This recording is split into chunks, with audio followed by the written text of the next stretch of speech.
You know that feeling you get when you meet someone new and you have these really like great emotions, you're kind of connecting, and then your partner might feel a little bit uncomfortable about that? We're going to talk about that and how to get through those feelings.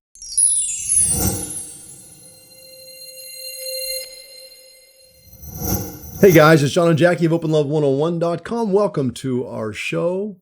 In this episode, we're going to talk a little bit about that new energy that happens when you meet someone and you're kind of excited about getting together, and how it can make you or your partner feel in that moment. And but first, I want to make sure you go to OpenLove101.com, sign up to our email list so we can notify you of this video and other videos like it when they're coming out. And also check out our social media channels at Instagram and Facebook, OpenLove101. All right. Yes. What do you think, Jackie? Oh boy. You know, kind of the shortened version of new relationship energy is called NRE in our circle. And it doesn't make any difference if you're new to the lifestyle, you've been in the lifestyle, or you consider yourself a pro. You can still get caught off guard by this thing. And it's absolutely normal.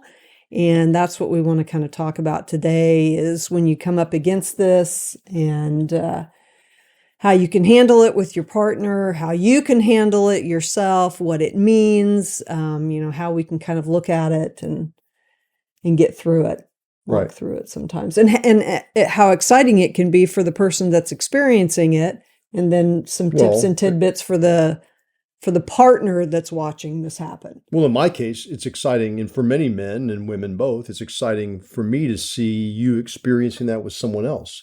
So it doesn't always have to be, there isn't always a negative feeling attached to it from the partner. So if Jackie were to meet someone, she's experiencing this new relationship energy and she's excited about talking to this guy, from my point of view, that's exciting for me to see her excited. And we've talked about it in past episodes, compersion. That's the feeling that you get when you have joy for your, happiness, for your partner's happiness. And most times that's how I end up feeling. I would say that's the most common way, though, for people to feel. And that comes after years and years of being in the lifestyle. Yeah, I was going to say that's the way that you feel about me and my outside relationships is years and years of honing in on that. Yes. So it's possible for everybody to achieve that. And it's possible it could happen initially. It could happen initially, but, I think for a lot of us, it's kind of an ebb and flow and a 2 steps forward, 1 step back kind of process to get to where we are. Because a lot of times it has to do with the security that we feel about ourselves. In order for us to be happy for our partner when they're talking to somebody else. You definitely have to have a good self-esteem, I think, in order to feel that way when your partner is experiencing joy with someone else. There's no doubt about it. Right. I think for people that maybe they have a little bit of, low self-esteem, or they maybe have some qualities about themselves they question sometimes. Am I good enough? And that may be a situation where they're seeing their partner connecting with someone else, and then those faults that they feel within themselves rear their ugly heads, and they start thinking, oh my God, they're going to end up falling for this person. What do I do? And you get panicked. And then, I don't know, in a situation, I can see it in a situation where like you're at dinner with a group of, maybe multiple other couples. And I would start talking to someone else and you could see a connection happening. And I'm not saying this ever happened with Jackie and I, and then you start feeling your insecurities start coming alive. And so what do you do as a partner? You touch me, you try and jump in, interject in the conversation, give me the stink eye. All of those things I've seen happen before with other couples in their relationship when someone's uncomfortable. Mm-hmm. You want to get control of the situation again. Mm-hmm. And that, I think, it can put people in an uncomfortable position. It can make people at the table feel uncomfortable. The partners can feel uncomfortable. It's kind of a hard thing to back out of at that point, you know? And we see it happen with our friends of ours that are in monogamous relationships as well. We do. You know, one of the things that I want to point out with new relationship energy is the definition of it, really. You know, before we get too much farther into what we're talking about, is you think about any time that you've met somebody new and they know nothing about you, right? You know nothing about them. So there is this vast array of topics that you can exchange. You get to tell them all this stuff about you. They get to tell you all this stuff about them.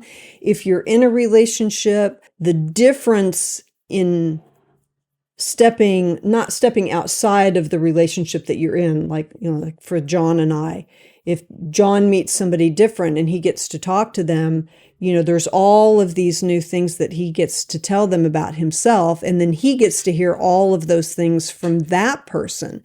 The other thing to remember is, because this is just kind of a detached relationship from his day-to-day things, there gets to be this kind of honeymoon phase, right? So nobody's talking about bills. Nobody's talking about the kids. Nobody's talking about the house payment. Nobody's talking about the car that broke down. Nobody's having to deal with the laundry. Nobody, you know, there's not those day in, day out things that you have that you're going to have in your primary relationship.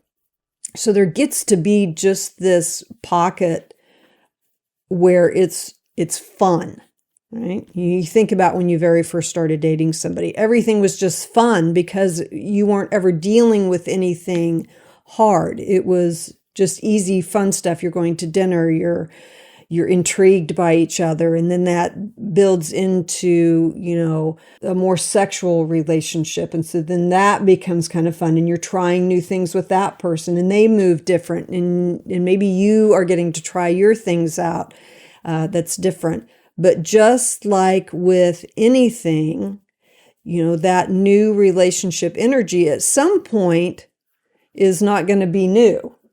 It's going to become more routine, and some of that facade maybe that you have in that new relationship starts to fade away. And now maybe you're not getting all dressed up when you get together with each other. And maybe you are starting to share some of the day in to day out stuff. And what's important to understand about new relationship energy is it's a short-lived episode in that relationship. So while it may be disconcerting the first time you experience it as the partner watching the other partner, in the midst of that is the first things to understand that it's not a forever kind of thing.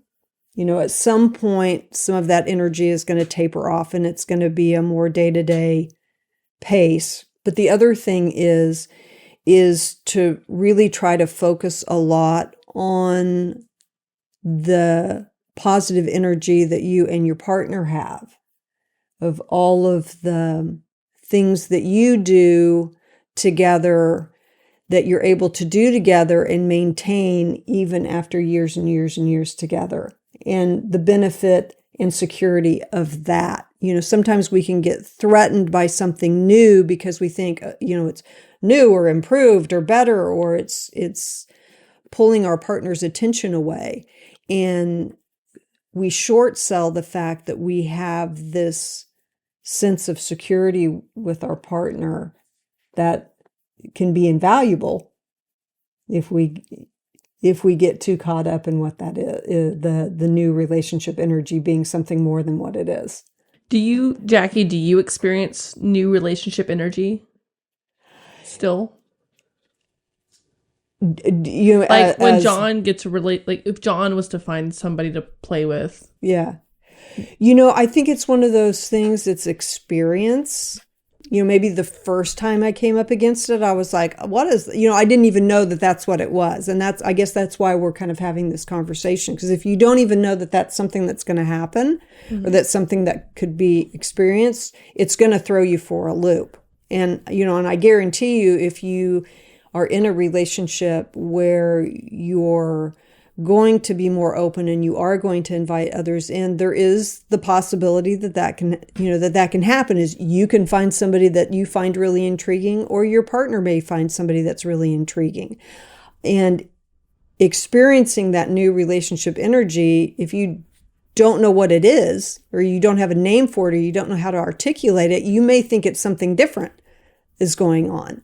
Like what? I don't know what you mean. Well, I think for most of us that are raised in kind of this monogamous platform, there's an undertone of competition. Yeah. Like there's always the threat that somebody's going to take your partner away. So I think even though if you want an open relationship, you're still battling some of those teachings of monogamy. And so it's not going to be surprising to have some of those thought patterns kick in. You start to talk to somebody and you get real buddy, and you start talking a lot, and you start texting, and you start doing the things. And while you may be happy for your partner in that, there still may be an undertone of, oh, he's going to like this person more, or now it's a threat, or maybe I'm going to lose my partner. So I think it's important to keep the two separate. The new relationship energy, I thought your question to Jackie was about if she feels the excitement of new relationship energy if she's talking to somebody.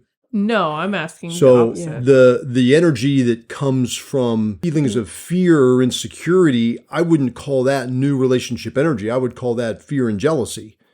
So as a byproduct of the partner having new relationship energy. The new relationship energy to me seems like a positive thing. That's between two people that are learning how to experience, they just met and they're just sharing things with each other. Maybe there's a chemistry there, okay?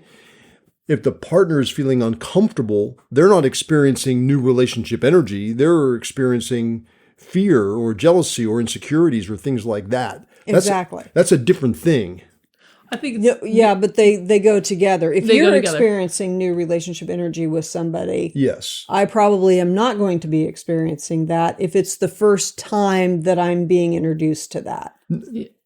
Of course. Right. And Yeah. so that's what we're talking about is I don't think the partner experiences new relationship energy. she is, but No. he or she is, but in a negative way. So they're because y'all are together. You are experiencing this new person from the outside point of view, but it's a negative. yeah, they're not saying that I'm experiencing. What we're saying is what it's called is new relationship energy, Yeah. what you're experiencing with a new person. I understand that part. Yeah. And What so the what partner feels is something different. Yes, They but can- the emotion that we're feeling is a result of the new relationship energy that is being expressed. I get that 100%. Yeah, so that's what we're talking about. But being able to put a name to it can help, because otherwise we can feel like maybe we're floundering around in uncharted waters and we don't have any shoreline at all because we don't even know what we're looking for. We don't even know how to help ourselves because we don't even know what is happening. So the name I would call it would be either compersion if I were happy for you. I would call it jealousy if I didn't really like you talking to the guy. I would call it fear if I was feeling really insecure because the guy is more successful than I am, is better looking than I am, and those kind of things. So I would begin to have some fear. If you kissed him and I saw you were enjoying it, I would feel maybe this fear of loss because he kisses better than me or something like that. So those are the labels I would put on what I'm feeling. Yes. Based on what you're going through.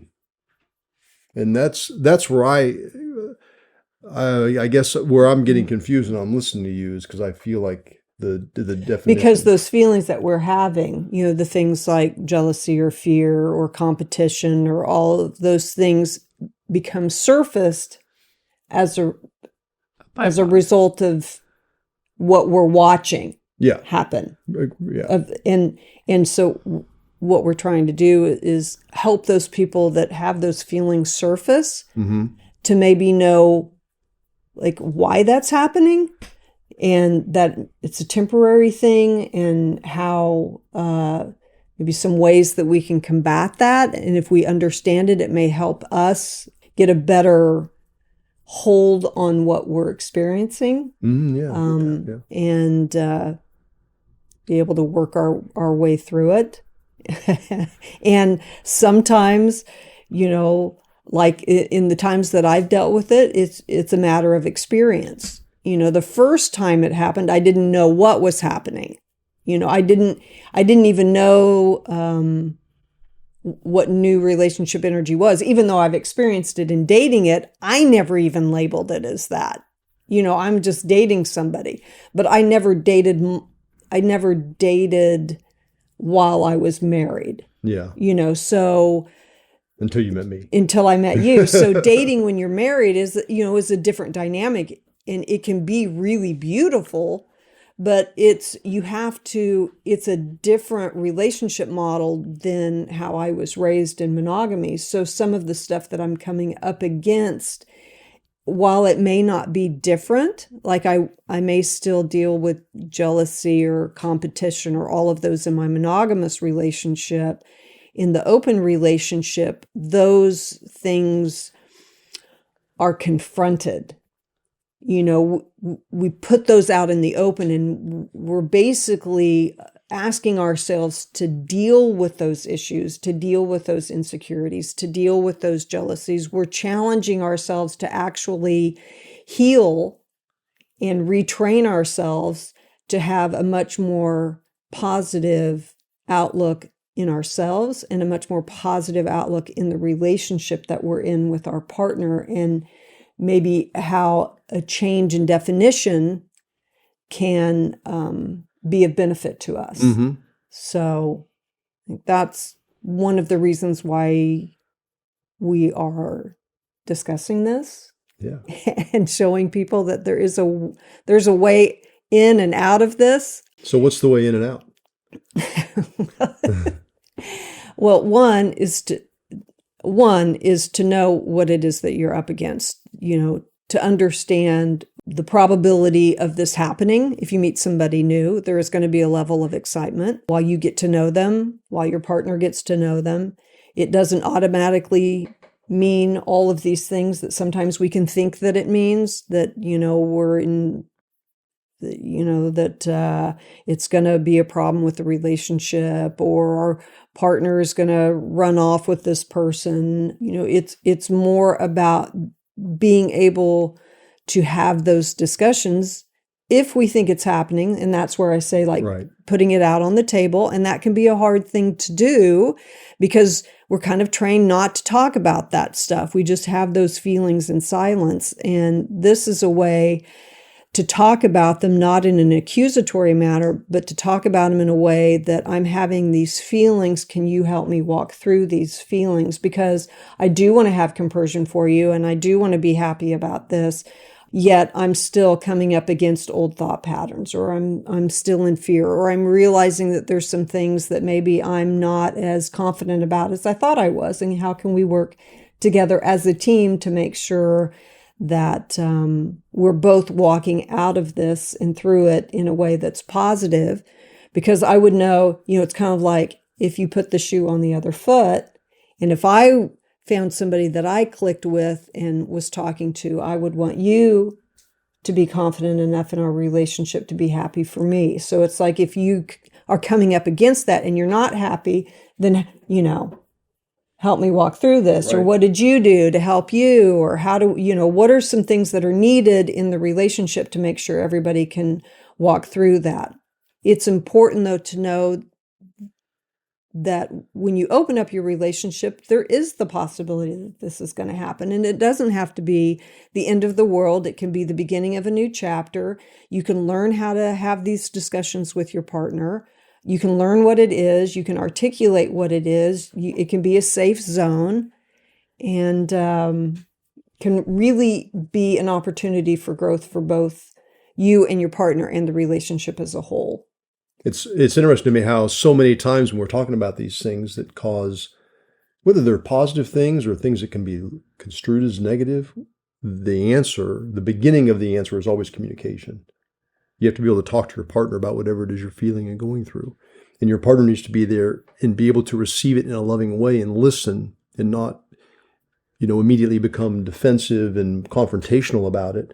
And then, listen in a loving way and be really nurturing. And you guys are going to be able to get through it together. Yeah. And you got to be honest. That communication is about honesty as well. Yeah. Well, great topic. Thanks for sharing that with us today. We're glad you guys joined us. Once again, please sign up for our email list at openlove101.com and follow our social media, Instagram, Facebook, subscribe to our YouTube channel, and we've got lots more coming. See ya. See ya. Hey, baby, did you like those videos? No? If you did, subscribe below and you'll see plenty more. Yeah.